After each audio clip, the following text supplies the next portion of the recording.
Well, you were not a hard audience to quiet down.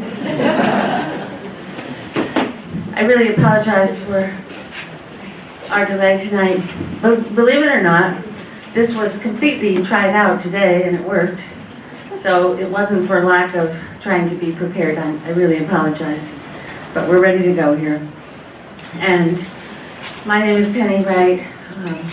We're so happy to have all of you here this evening to hear about co-housing and co-working with Dorothy Reilly, who is my sister. And, but even if she weren't, we would be really happy to have her here. And, okay, Dorothy is the founder and director of Women's Initiative for a Sustainable Earth. In 2011, under its umbrella, she created a local initiative to bring together circles of women to create the change they wish to see in the world and to live as if all life is interconnected. In 2009, she spearheaded the successful first New York Women's Conference for Sustainability. Dorothy's mission is to be a catalyst bringing women's voices to bear for a vibrant planet. The belief that networked women talking regularly is a key for transformation is paramount to her work. And she teaches that extraordinary, ordinary women have talents beyond their wildest dreams and are a pivotal link for global health. In 1986, with the goal of reducing our impact on Earth, she co-founded Earth Matters and organized a 3-day seminar attended by just under 1,000 people at Southampton High School. And in 2007, she founded GAIN, Green and Involved Now, to advocate and educate. As a catalyst for Southampton Town's appointed Energy and Sustainability Committee, of which she was a member from 2007 through 2010, she helped to provide an impetus for change at the local government level. In 2009, she was the director of the first New York Women's Conference for Sustainability. Dorothy holds a Master's of Architecture from Tulane University with a thesis in passive solar green architecture. She lives with her husband in an eco-friendly house that they designed and built in Southampton. And she spent her children's formative years in full-time mothering. She loves the out-of-doors with a special affection for anything involving the ocean. She completed the Columbia Teachers College and Institute for Integrative Nutrition degree program to become a certified health coach, and she is also a certified yoga teacher. So anything you need tonight. Among her favorite pastimes are yoga, biking, swimming, tennis, singing in a newly formed women's singing group, and spending time with her family and a wide variety of friends. Please welcome Dorothy Reilly.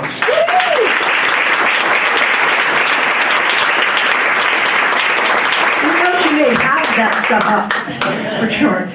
It is such a pleasure to be here with each of you. I really feel honored. And I particularly would like to thank the Rogers Memorial Library and its staff, particularly Penny, for creating these amazing programs that we have. I'd like to thank Gloria and Burke and the League of Women Voters who have co-sponsored this, the AIA, Peconic branch of the AIA.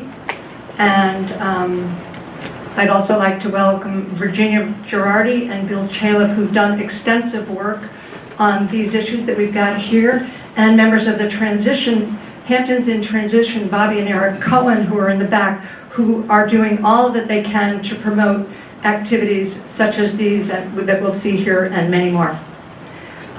So thank you, friends and family, for joining me here for this. We do have some technical difficulties, one of which is I've lost all of my notes. So we'll have fun anyway.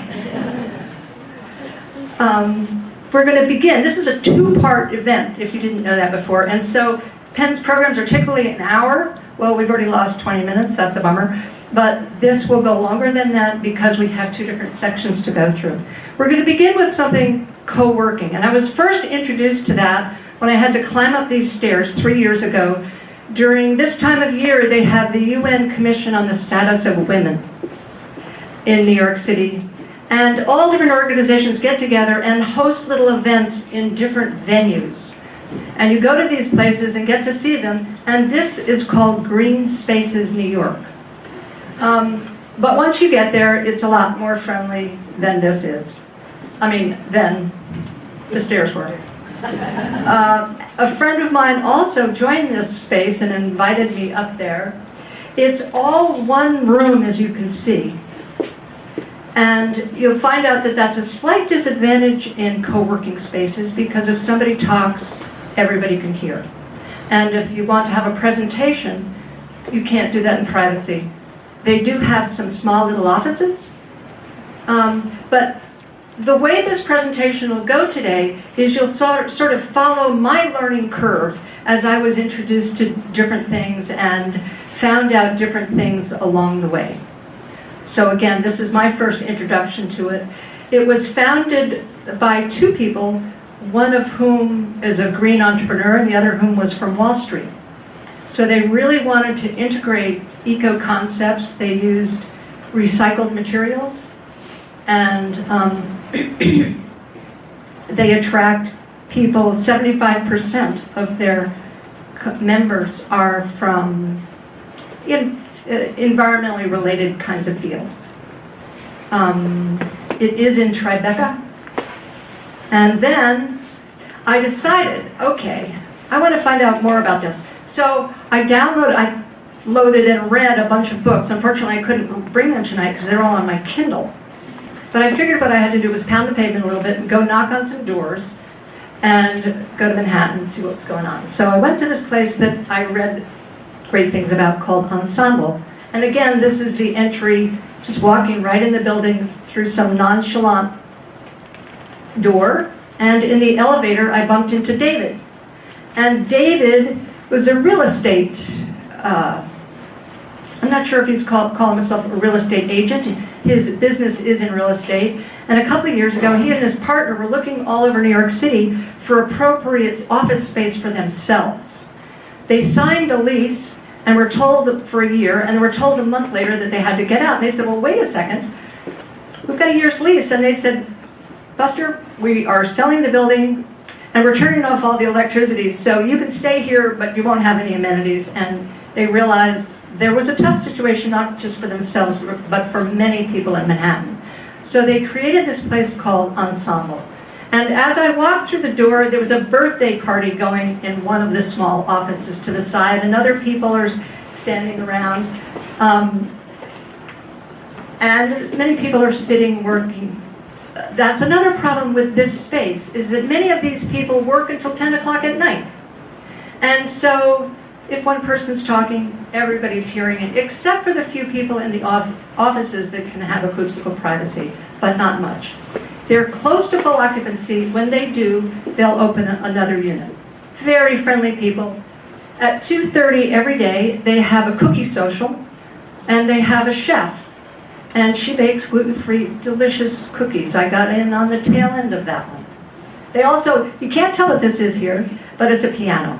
And so twice a month they have events, and some of them include music making. Then I went to a place called We Work, and their motto is, do what you love. I love that motto.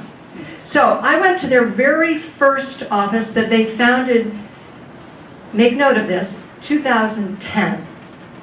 And all of the walls on the second floor where the office spaces are made out of glass. There's a narrow hallway. There is the world's ugliest little kitchen. And then there's one room for all the peons that have to rent just a little hot seat. And a tiny little space where you can socialize. This is in 2010.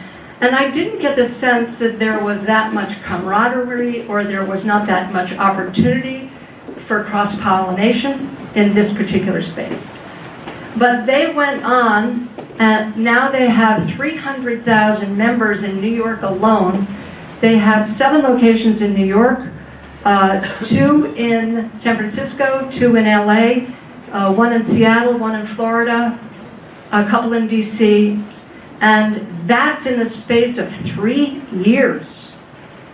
One of the founders was an architect. I'm not sure he was an architect. He was trained in architecture, as I am, and I am not an architect, trained in architecture and design. And so each of the spaces that they have created has a whole different flavor and a whole different theme to it. I'm just going to run through a series of slides so you can get the sense of the different nature of what they've created. So you notice the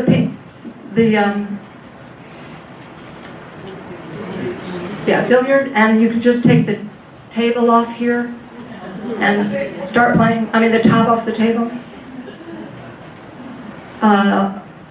Lounge spaces are quite common, although this is extremely elaborate. Now, I didn't visit all of these. I visited the one that was created in 2010. These are since 2010. This is a hot seat. You can rent these sometimes by the hour, different places, usually by the month. This is a different WeWorking called Charging Bull. Whole different flavor. That last slide reminded me of ping pong tables, even though it wasn't. Many of these places have ping pong tables, which is near and dear to my heart. And they often have phone booths so that you can have total privacy when you're making a telephone call. Now this is another place, again, I didn't visit this, but this is an underground space called Con Artist. They have 150 artists that are part of this cooperative. 25 can work in the space at any one time. And one of the amenities that you get is a chance to win a 3-week showing of your work in the solo space that's upstairs. They attract sculptors, printers, painters, and they have equipment for all of those kinds of artists. Pretty amazing. Another thing that I didn't get to see, but I'd love to, but it's the Brooklyn Creative Leagues. And it's in Gowanus. And this attracts people in publishing. So for example, they pride themselves that from writing the first query letter to having your book on the shelves, that they have someone in their co-working membership that probably does all of that. And there's a lot of sharing. There are also doctors and lawyers that have office space in here. I'd like to go there. Elbow room. Now without my notes, I'm actually forgetting why I included elbow room here, but... Oh, there are wonderful co-working places all over, and there's a register for them online. This is one I hope to go visit in Paris when I'm there in a month. That, the word there, Megan, how would you say that? I don't know, you have big on your potato, I don't know. No, down at the bottom, mutinary. It means mutiny, but I don't know how you pronounce it in... Somebody didn't doing it. Yes, right. Isn't that adorable? There's a ping pong. Oh no, not quite. Oh, sideways, yeah. Okay, so after I had walked around and visited several spaces, I was walking back to a space that I rented in 2 months ago. It's called Center for Social Innovation. And I saw the building's freezing cold day, and I saw the building where my space is housed. And I looked at that and I said, oh, there's my office building. Now mind you, what I do is I rent 25 hours a month for $125, and yet I have this sense that it's my office space. It's incredible. Plus, people are saying, why do you have an office space there? And really the truth is I did put the cart before the horse because there's no reason for me to be in there, but it's a whole lot of fun, and out of it I know things will come. But here's a little better view of the building. It's one of the 3 largest office buildings in Manhattan. And It doesn't occupy the whole space. On the third floor, there's a tiny space there. What did you say? That's the Hudson River. Yeah. They have a wonderful mission that I have written up on the notes. But their idea, oh, here it is. I love their purpose, to build and strengthen the capacity of individuals and organizations to develop innovative solutions to social problems. So this particular co-working facility has a real social mission to bring people together and to bump them into one another so that more happens in the same amount of time with the same number of people, more change happens. All of the co-working spaces that are coming out now are starting to have that real element of not just providing a place for people to work, but really providing the collaboration tools and spaces so that people can support one another, businesses can support one another, and there's a sense of well-being within the individuals that are there, within the companies that are there. So this is really an amazing space. You apply.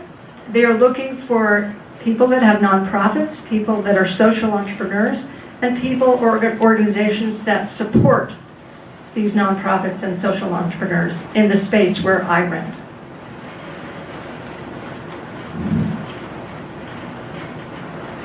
They have, just to give you a little background into what they have there, 24,000 square feet, of which 17,000 is usable space.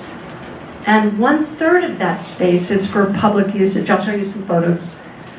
Since this is my favorite, you get a lot of photos of this one. So they run as a nonprofit, unlike most of the other centers. And a huge part of their budget, in fact, almost 1/3 of their budget, is to create the kind of social interaction that brings about this change they're hoping to see. So they can get 75% of their money from the rents. 25% is from grants and other sources of funding. But if they didn't have that other component, they would be financially stable. These are some of the organizations that are part of Center for Social Innovation. You can't read any of them, but there are 150 organizations there representing about 250 people. They rent offices, they rent dedicated desks with storage space, and they rent something called hot seats. I have a hot seat membership, the low on the totem pole hot seat membership. Now, every week we get this email, and it tells what kinds of events are coming up at the center, what members are doing something in the news, what jobs might be available, both in-house and out-of-house, other kinds of things like that. But this is an incredibly valuable tool that they send out. They also have people offering their services. For example, this is a random member saying, hey, if you come on Wednesday mornings, I'll give you free 15 minutes consultation on, in this case, it was on, oh no, this is one about Salad Club. Every Wednesday, there's a salad social at 12:30. And they supply the salad, and everyone brings a topping. And people sit around and introduce them to one another. I'll show you some pictures of that too. But another thing that happens during the salad social is that they'll bring in an outside speaker who tell what they're doing that is some novel kind of thing relative to social change. And we're all invited to introduce ourselves, tell about a project we're doing, ask for something, whatever we would like to speak about. This is the person that's offering her services in communication, marketing goals, objectives, and challenges. And she's not the only person doing that, but there is an air of generosity and support. And I know we're talking about social change here. The others don't particularly have that flavor. but they all do a lot to support one another and help their business grow. That's part of the mindset of co-working spaces, mostly. Oh, this is our kitchen. You'll notice that kitchens are very important to these spaces. It's really a beautiful recycled kitchen. Here is one of our Wednesday socials. Last week, I brought a friend, young friend who's looking for a job in the city. We sat down at a table with a couple of people, and before our lunch was through, an older gentleman had asked her for her resume, saying he would send it out to a few of his friends in related fields. And a young 20-something next to me had offered to build a communications website if we should build a co-working space here in Southampton. So that's the kind of thing that can happen.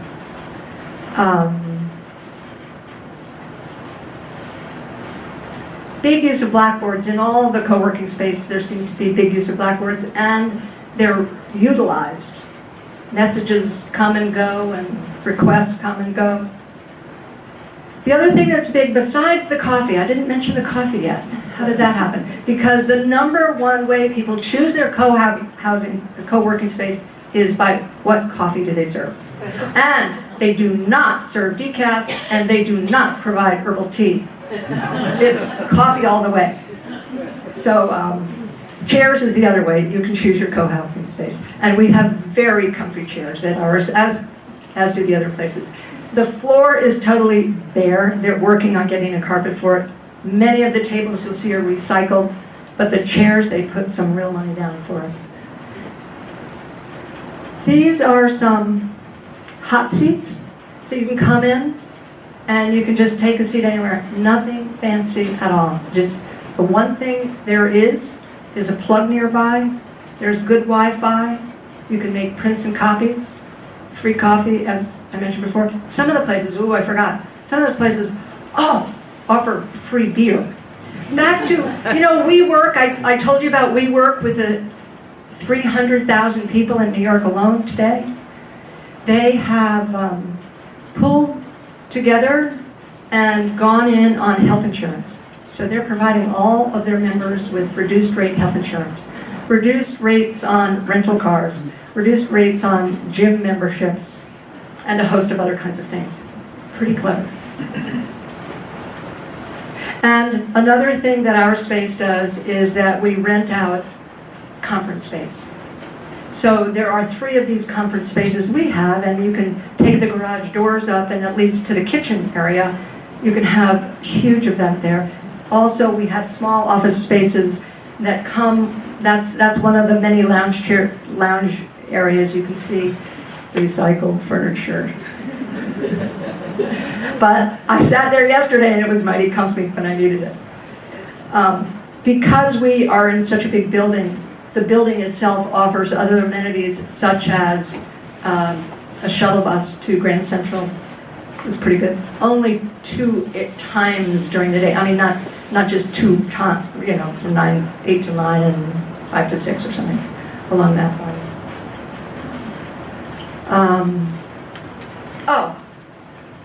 I sat down last week with Dave, one of the co-founders, who was really excited about this idea and brought it to Canada, where the first Center for Social Innovation was, and convinced them that it really was a good idea to bring their model down to the United States and it could happen. And he says if you're wanting to start a co-working center, know your theme, know your audience, know your culture. Start with jellies. Is anybody familiar with the term jellies? Well, jellies are a new term, and since we're talking about waves of the future, this is something we're all going to want to know. Jellies are like conversations on a particular topic, and they're usually held in places that can be public or they can be in a private house. But for example, you would hold a jelly if you wanted to start a co-working opportunity. You'd bring all your friends together and you'd post it out there and say, hey, anybody interested? Come talk. That's what a jelly is. So he says, start with jellies. So you really get your community together. It's not one person alone doing something. It's a community of people deciding they want to make something happen. It's the same thing that they recommend if you're doing co-housing. Start with a jelly. And continue to build culture, build culture, build culture. in everything that you do. Here are the rates at the Center for Social Innovation, and they're not that different. I didn't give rates for everything, but they're not that different. I was surprised to find at the WeWork spaces that you can actually rent a small office, an individual small office, for $600 a month. That's really cheap.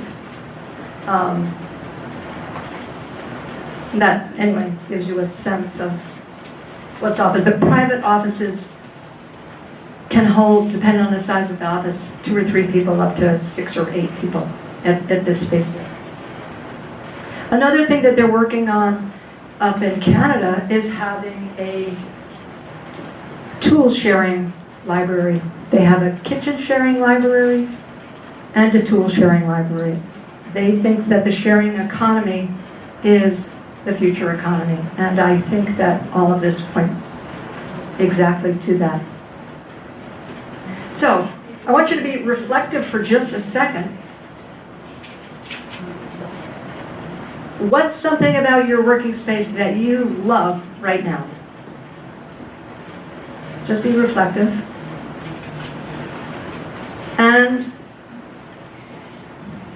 what is your workspace wanting right now that would make the biggest difference to have in place for your success in your own working space? So just think for a second. What do you love and what might make a difference?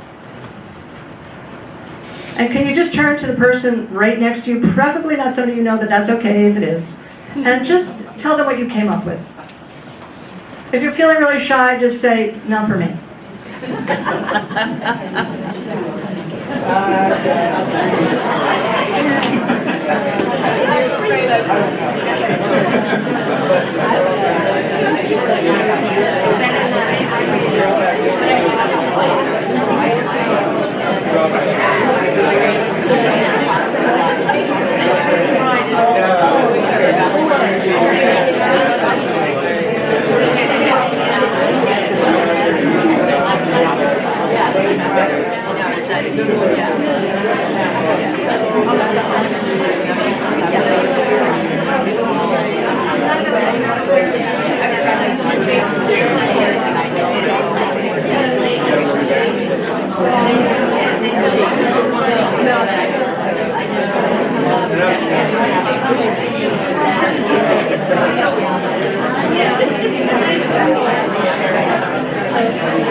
Star, they can't hear you.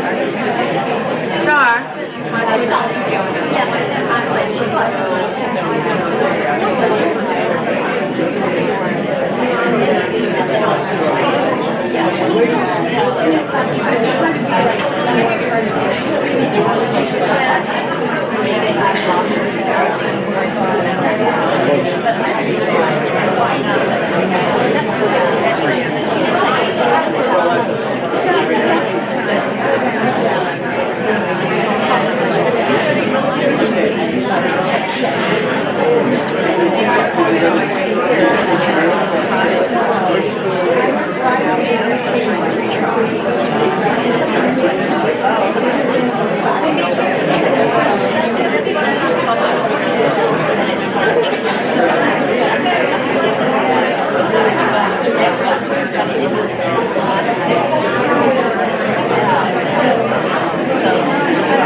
Someone I just was speaking with was suggesting, was I trying to say that maybe we all needed this kind of working environment? And I want to be really clear, I'm just showing a wave of the future.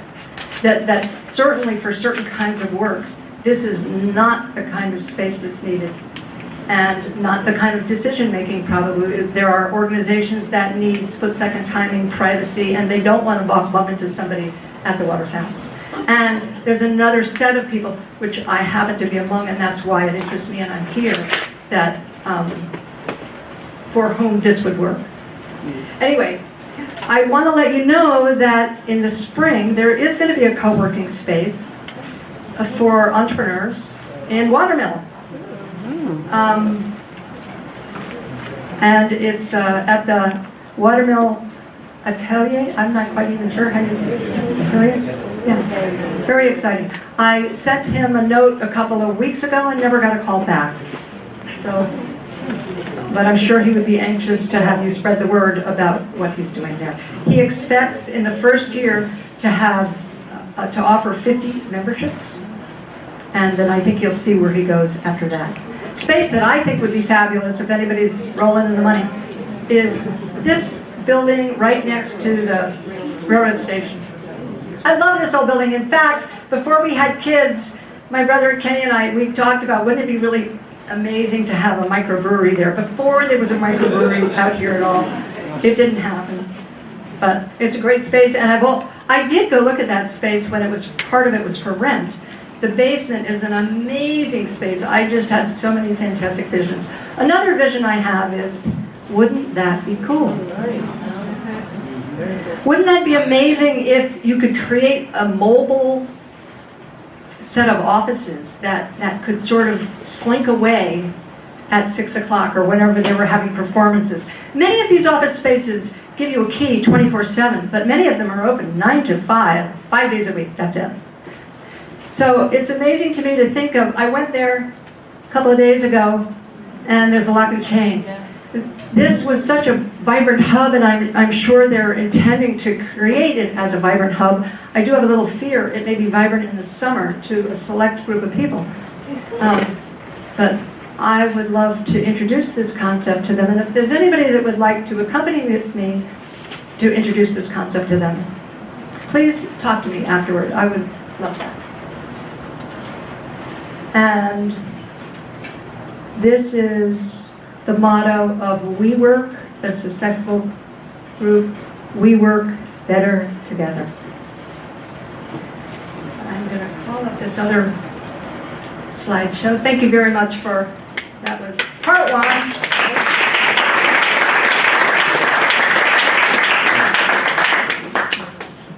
And now we're on to co-housing. Again, I'm going to take you through how I began to find out about co-housing. And you know, one thing that I forgot to mention is that Virginia here, who you'll hear from in a bit, pulled together a nice group of people at the Unitarian Church in Bridgehampton this summer to invite a speaker down, Laura Fitch, to talk about co-housing.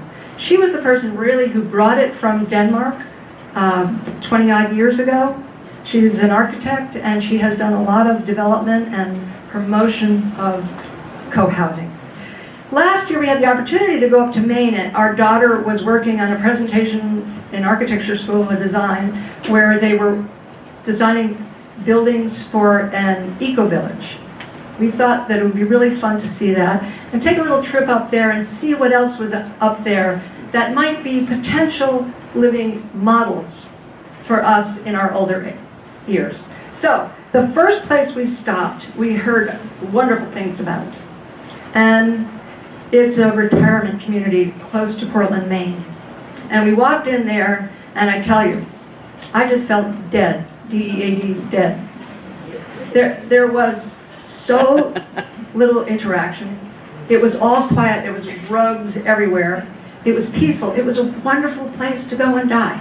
And that was not quite what I was ready for yet. Anyway, we went on up the coast and bumped into this amazing offering that was just being offered the week we were there, called Duck Trap Retreat. It had been a corporate headquarters, and ringed by that building there are a bunch of little cottages. And we could buy into one of these cottages that were quite sweet for about $125,000. And it didn't feel right either. It was up there, isolated, not too far from the water, but we were starting to discover what we didn't like. Next, we went up to Belfast because there's an established co-housing community up there. Oops, that's the Dove Trap Retreat. And we got to see the beginnings of construction. It's a little tough to go there when construction is just starting because there's so much more that's going to unfold. The construction details look really well done. They're striving for a zero net energy community. Very well insulated and pleasant architecture that suited the main landscape. You can see that the prices up in Maine are definitely desirable. This is for that Belfast co-housing. Don't know how they have sold. But one unit there is selling for $365,000. So maybe if you buy in before it's finished, you get a really good deal. We came across in Belfast a space that I thought would make a wonderful co-housing space. It's an old school. It actually had been used by a group that had disabilities, kids in theater or adults in theater, I'm not quite sure what. So they had wheelchair ramps everywhere. It was an amazing space, but they were not great communicators. It is for sale. And Belfast is a sweet little town up there. Then we went down toward Bowdoin College in Brunswick. We found 2 Echo co-housing community. To us, it did not look connected. It looked fragmented. It looked like somebody hadn't really done a good planning job to create the interaction spaces. Looked very isolated. We were also there in mud season. That didn't help. But again, you can see that the prices are $330,000 for an entire 2 or 3 bedroom house. They have lots of kids in this particular project. And then I decided I better get serious and study up a little more. So I went to the Northeast Co-Housing Summit, and coincidentally and unbeknownst to me, Virginia was also at that summit. So she can correct some of the things I'll be saying that are probably going to be wrong. It was fun to go up there. We were in Boston, actually in Cambridge, and got to see several spaces in Cambridge.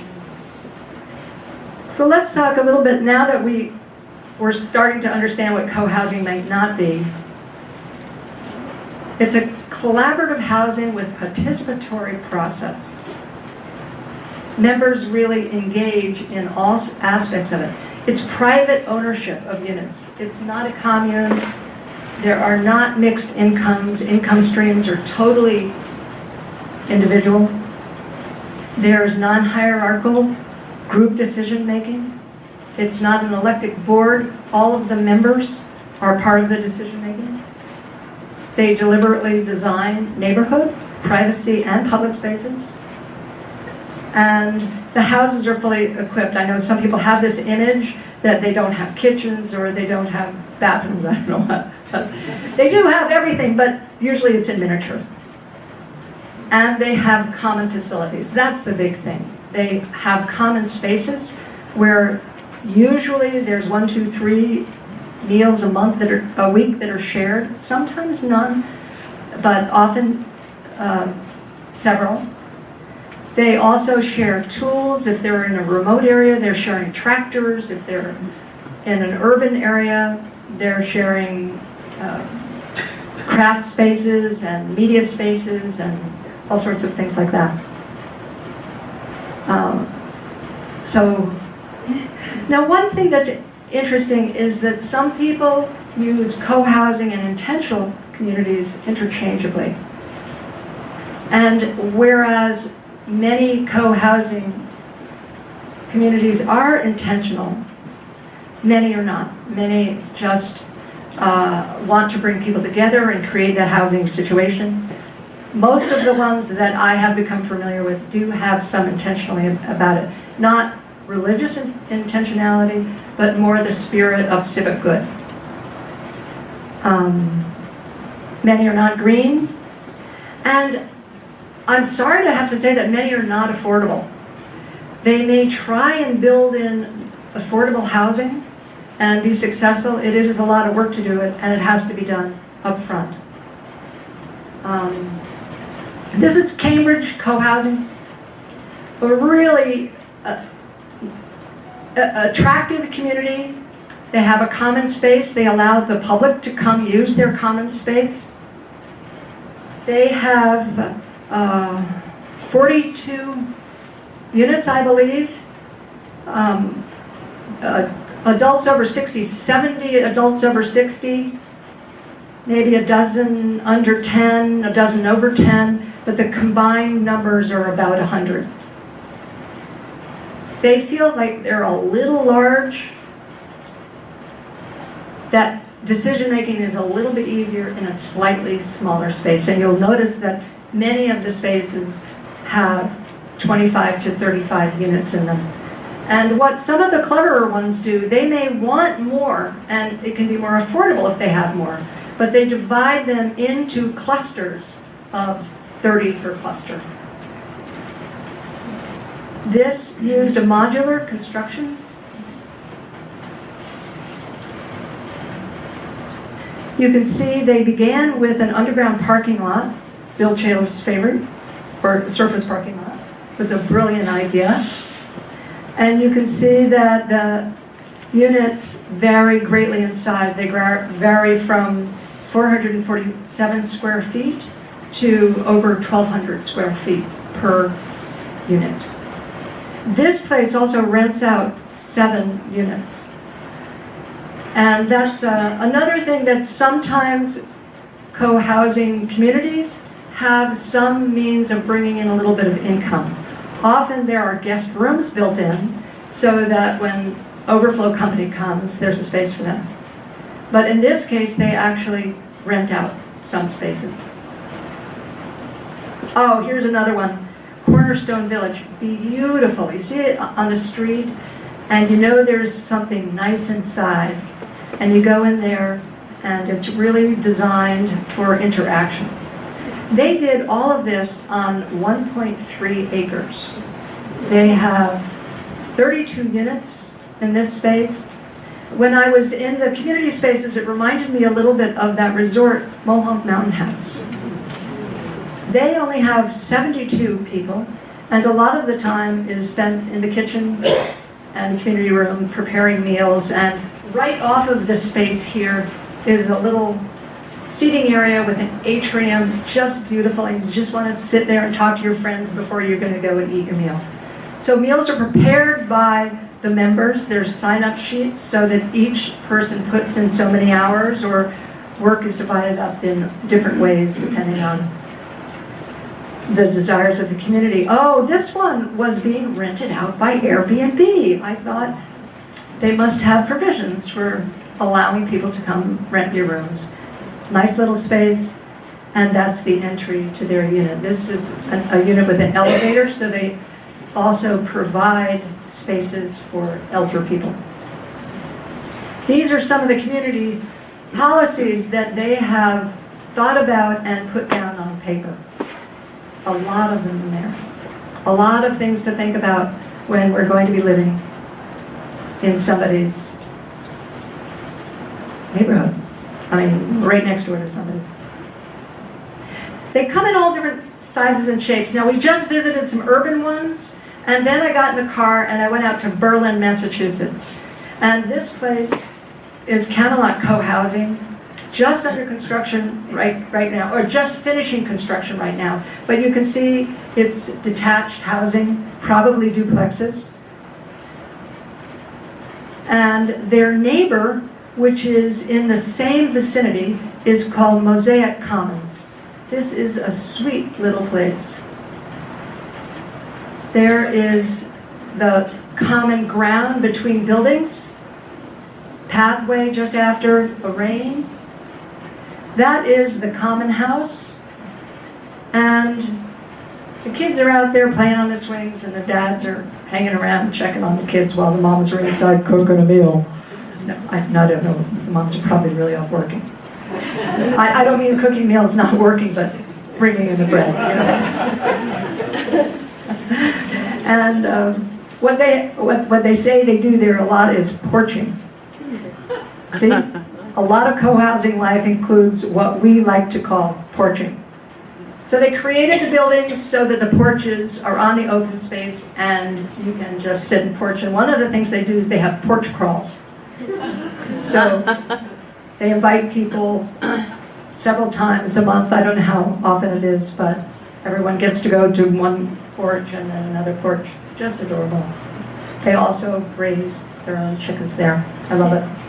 And then this is Sunday morning, 2 guys out sitting on their porch. It seems like there's a glass of wine there even, but they haven't even got their clothes on yet. That's what you can do when you're really friendly with your neighbors. This is a breakdown of co-housing, either completions or startups. If you go in on any of these particular states, you'll see that actually half of them are still under construction, the other half are done. But the West Coast has really got a lot. There are 30 in California, 40, over a dozen in Washington. Oregon's got a lot, Colorado's got a lot. But given the population of our states over here, Vermont's not doing too bad with 10, Virginia's not doing so bad, and look at Massachusetts. Massachusetts has 16. New York has what's listed as 7, but if you really go and read about them, I think there's 2 that are completed. Not too many. None in New York City. All of those are upstate New York. So what are the benefits of co-housing? There are many benefits, particularly social fabric, being in community and neighborhood with one another, creating an extended family, and more for your money. There are lots of different styles. There are co-housing that are focused on kids, gender, culture, partnership, older people, shared ideology or mixed ideology, large or small, urban or rural, farming, green, meal frequency, you name it, you can find it or you can create it if it's not already there.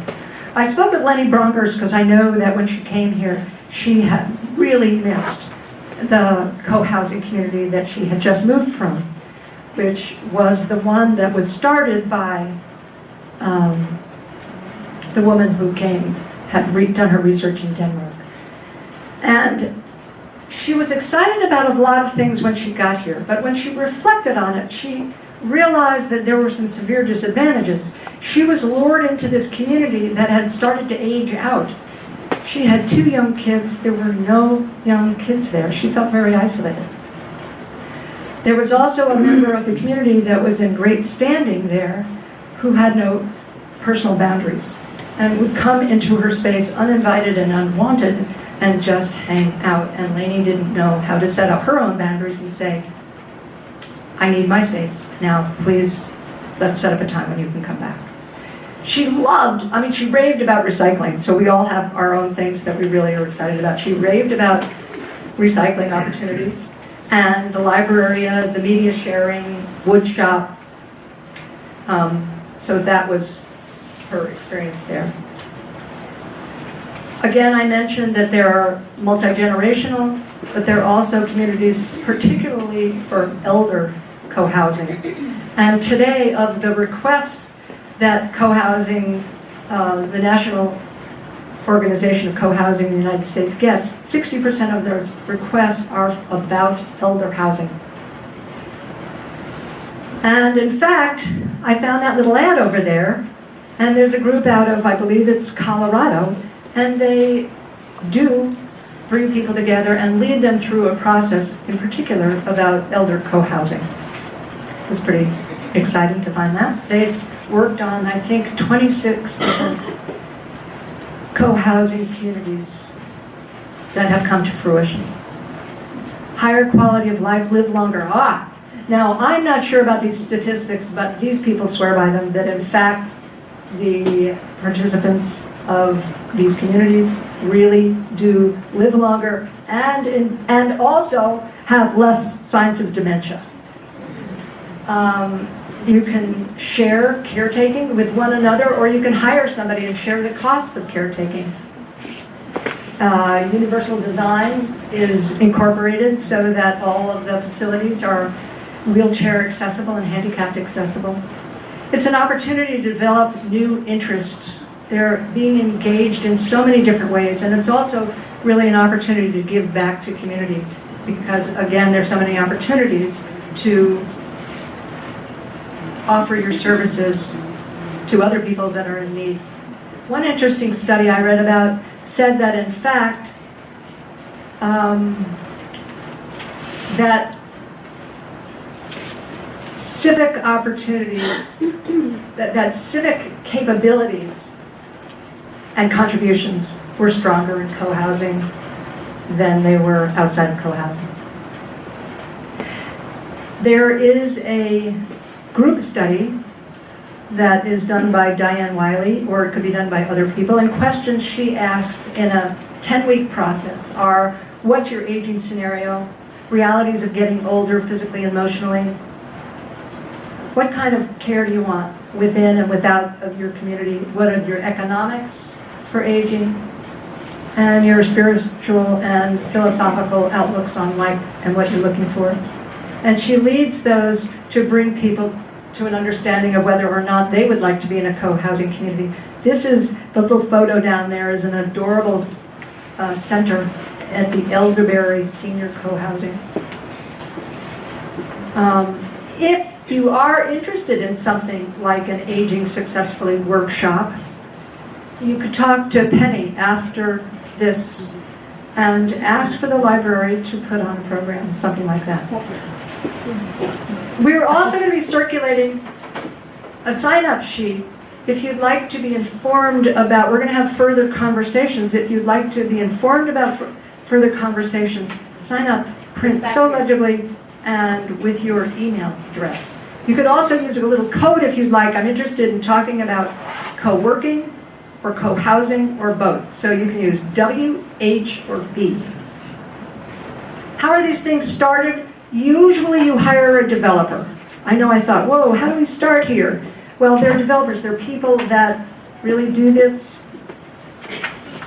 And you begin first by having the jelly, coming to a common understanding of what you all want. It's not just wanting co-housing. It's, do you have shared values beyond co-housing? And then you find a developer. Developers really like co-housing projects because they know they have an audience to sell to. They have a pre-engaged audience. So apparently it's very easy to get a developer who knows about this to go in with you. Oh, legally, I'd like to just address that for a second. Most co-housing communities are legally co-ops. So it's not a whole different legal kind of structure that needs to be put in place. It's using what's already there. Now, Ginny is going to tell us a little bit about her thoughts trying to engage local community and what she can imagine could be done right here and now. This is Virginia Girardi, who's been thinking about this along with Bill Chalif for a number of years now.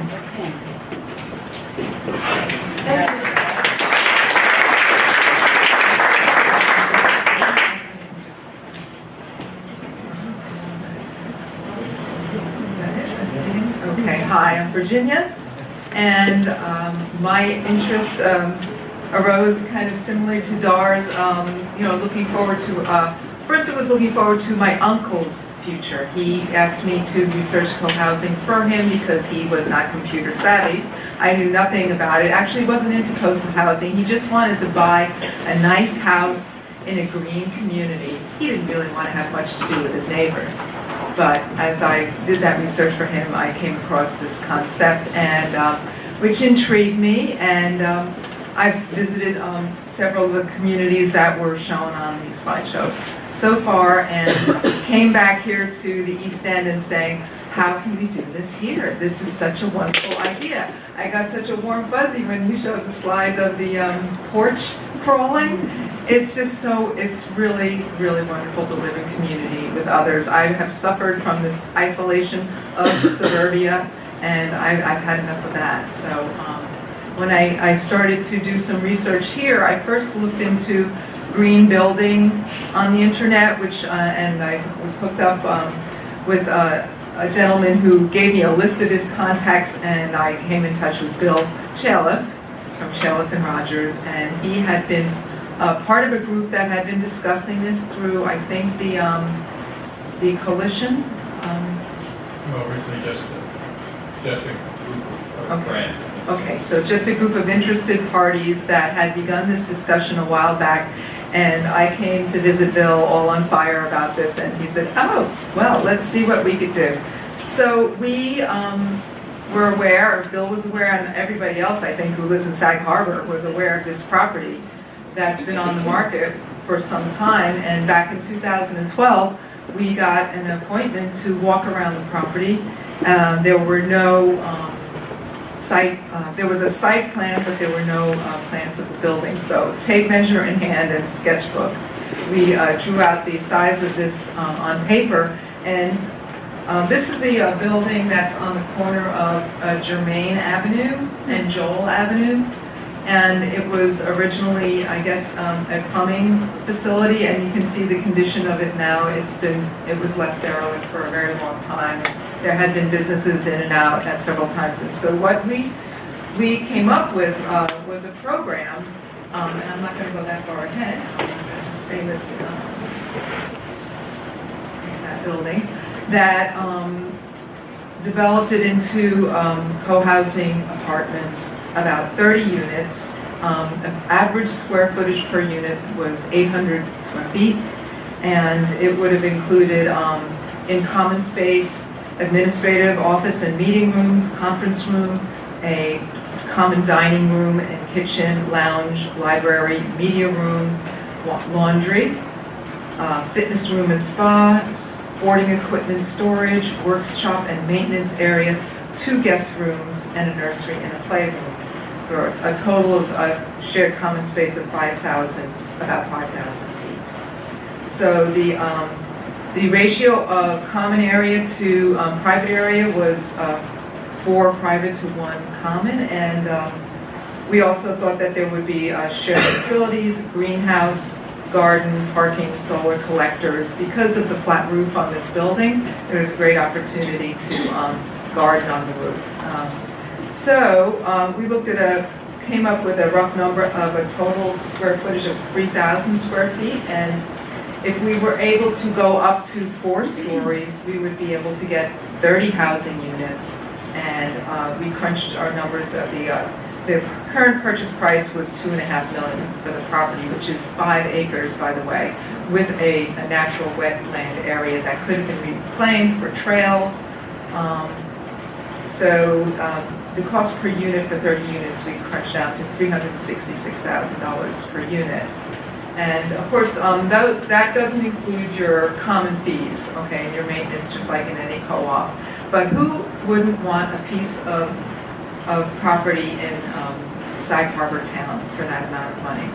So that was one of the ideas. And if we were not permitted to go up 4 stories and we could just put a 3rd story up, the unit price would have been $404,000 for 21 units.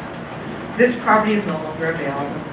So we've come back to the drawing board, and I met with Bill recently. My personal vision for co-housing was a more rural one, but since it's just very difficult, to develop land out here, and the price of land is so high, Bill's idea of embracing in-town co-housing sounds good to me.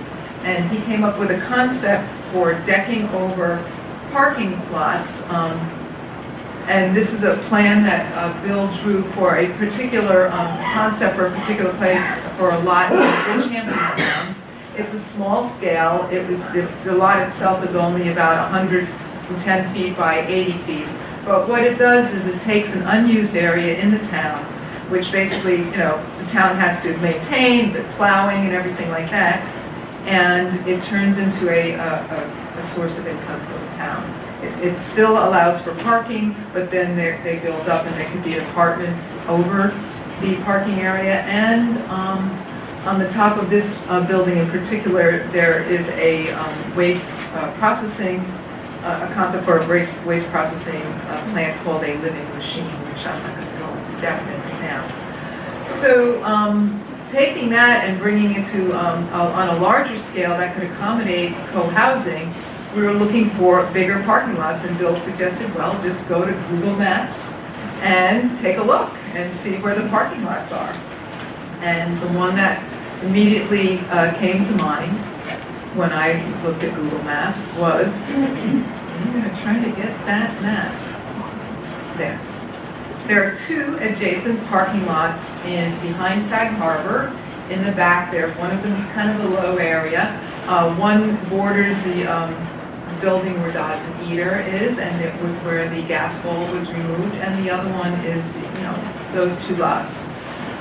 The area is nondescript in architecture, so we envisioned some lovely buildings in the New England factory style, similar to the Bolivar Watch Factory, but these would be affordable housing units. And so they could have the parking below, even some retail space with apartments above it and cooperative. And I also envisioned maybe an atrium connecting the two buildings if they were like cut off on the corners where they were adjacent. So that's these are the ideas that we're trying to do to bring affordable and green housing where there's no, we're right in town, access to public transportation. And I believe Bill reminded me that the affordable housing credits that were generated in the Bolivar Watch Case luxury apartments were never applied to a project. They refused to put affordable units in their complex.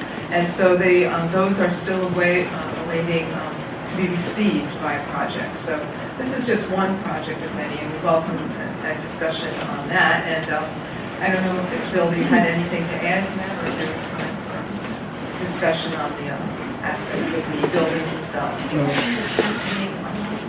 Yeah, well, okay. Yeah, Bill, why don't you elaborate on how the town can make money on these projects? Thanks. We're looking at this idea as a public-private partnership. The town currently has parking lots in the villages from the western boundary of Southampton, I'm thinking the whole South Fork, all the way out to Montauk. And if you've been out here for any period of time, you know the most expensive land in the region is waterfront, and the next most expensive land in the region is land in a village. People are beginning to wake up to the fact that it's nice to be in a community where you can get out of your unit and walk to a place and have a coffee and watch people going by, enjoy the company of others. As Virginia said, this is a suburban settlement pattern that most of us are living in with our single houses, and we spend life in the house, and then when we get in our little steel and glass capsule and move down the road, and the opportunity for interaction is extremely limited.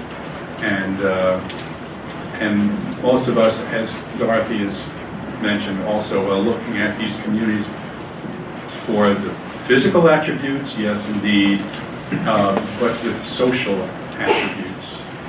So these parking lots are on this incredibly valuable property. The towns maintain them at a cost. They're repairing the surface, maintaining the surface, plowing, cleaning, and so forth, putting the parking stripes down. There's not a parking meter anywhere in the whole East End. So they get no income from these lots whatsoever. And when you walk by them, when they're on the main streets, and many of them are, and there are shops and stores that make for an active, beautiful main street. Sag Harbor, of course, is the best model of pretty much most of the villages around. When that's interrupted, if you have that experience interrupted by a bunch of parked cars, that's destructive to the village life and the street life. So what we proposed on the little model that we have here was that there would be, this is an existing parking lot, the first thing we do is come right up to the sidewalk and keep in line with all the stores and have commercial properties right against the sidewalk that you would have as you're moving down the rest of the main street of any village. And there was just a little opening for cars to go in and out of the parking in back. Now, we also know that people would go crazy if we say, here's a parking lot that has 17 slots. This is the parking lot, incidentally, directly across the street from the library in Bridgehampton, so you know where it is. And it's about the size that Virginia mentioned. So we put a second level of parking, again, with stores, or actually, at that point, we thought there would be offices on the second floor now, offices on the street side. So as you walk down the street, Montauk Highway, you would not see the parked cars. And above that are the apartments. And I don't know what the zoning, well, I do know what the zoning allows, so we have 3 floors and we have the living machine on top, but I think that it's time to change that, particularly if these upper floors are set back, so that when you're on the sidewalk on the main street and your sight lines would not show the buildings being very, very high, because they would be set back. So that's really the idea. The town would contribute the land. It might be a 99-year lease, and therefore the whole issue of doing this, the whole obstacle to doing this in this region, which is site acquisition, goes away. And the income stream can be from not only rental units, but by having, we don't want to spend a lot of time on this, but by having a living machine, a facility on the property that processes waste. Those machines have thresholds where that begin well above the number of units that you would have in this development.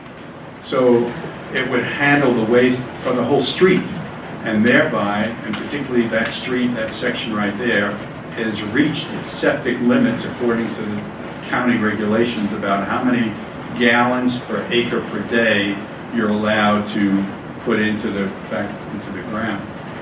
So that you cannot have any more restaurants, you cannot have any more dwelling units on top of stores in Bridgehampton now. If you had this living machine as part of this project, then it would be able to handle the whole main street and enable additional living units above the other one-story shops that are there.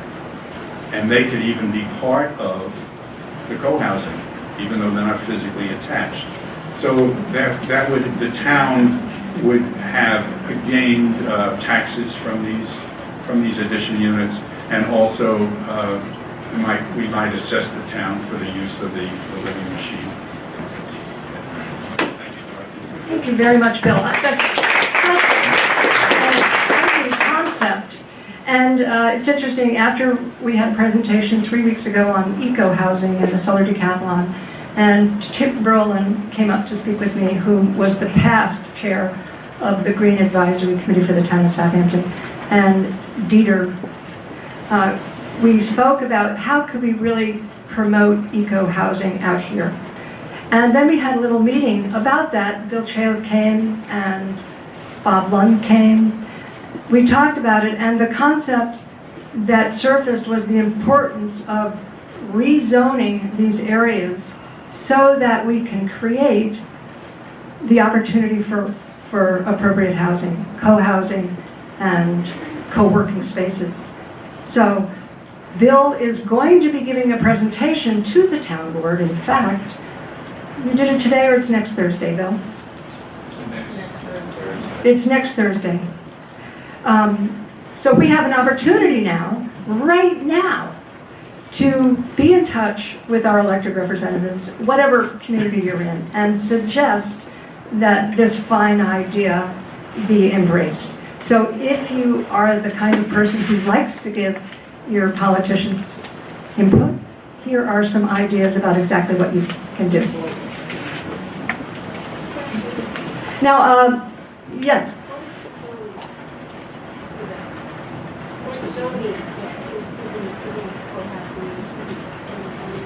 I'm sorry, I can't quite hear. What is the zoning? What is the current zoning? Yes. No, prefer to put in a co-housing unit. Oh, well, Bill, the wording would be that it be rezoned to allow co-housing, right? I mean, technically, do we need, was that?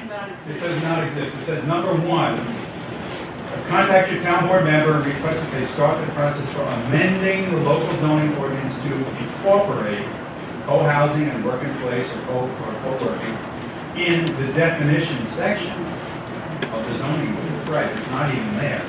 It's not that there's any zoning that prohibits it, but it would be better if there was a section in the zoning ordinance that acknowledged it and thereby allowed it if it became a use as of right. Bill, is it okay if I offer that if anybody would like more technical information on what to write, because it would be fantastic to write, that they would talk to Bill? Is that okay? Great. Because he can answer those questions certainly better than I. Also, Gloria Burke is on the Green Committee, along with many other things she does. You may be able to talk to her as well about suggestions. Now, next thing, I'm just going to let you know a little bit. I've been dreaming about this. Whoops, Virginia's got something important to say. I have a blog online, and via that, Bill can post information on how people can take advantage of that. And it's Why don't you use the microphone? I think your blog was posted there for a little bit. Hold on one sec. it's eco living for the East End at WordPress. There it is. Eco Living for East Enders. Actually, that's actually, I gave you the wrong. Oh, that's incorrect? Yeah, it's eco living for the East End, not East Enders. That's the title of it, but the actual address is www.ecolivingfortheeastend. Right, 4 is number 4 at WordPress. At WordPress. You can also, I got it by just Googling Virginia Girardi co-housing, and it came up for me. And I'm sorry, we have to move along here because we're getting the high side. I'd like to let you know a little bit about what I look for in co-housing for myself. I can imagine it would be so much fun to live in a walkable village. And wouldn't it be amazing if there was a university related to that? So I could maybe teach a class, I could maybe take a class. And in fact, when I was going to be going away for 3 months on some kind of trek, some student could rent my unit at the same time. It would be on reclaimed land. It would be positive net energy and zero net water. It would have a wood shop. It would have a squash court for my hubby. It'd be close to the pool, be close to the ocean. And it's amazing to me to think of the brain resources that could be had if it was slightly oriented toward the elder, and what this community could do in a vibrant way for the rest of the planet. There would be singing in rooftop gardens, and it could all happen right here in Southampton. Yes. Now, this really will be for sale one day. It really will be for sale. Is that true, Kim? Oh, well, the hospital may decide to do that, so write your local hospital a letter and encourage them that you would be one of those to buy into it if it happened. What's your dream? What is your dream? What kind of housing would you like in the future? There is something else that's a new wave of the future, idealist.com, which is an organization that pairs interns with nonprofit jobs, and they are creating something entirely new on March 1st. And it's an opportunity to connect people all over the world about concerns they care about both locally and globally. So in my mind, if we're talking about the future, we put together eco-housing, co-housing, co-working, and networking. We can have Eureka.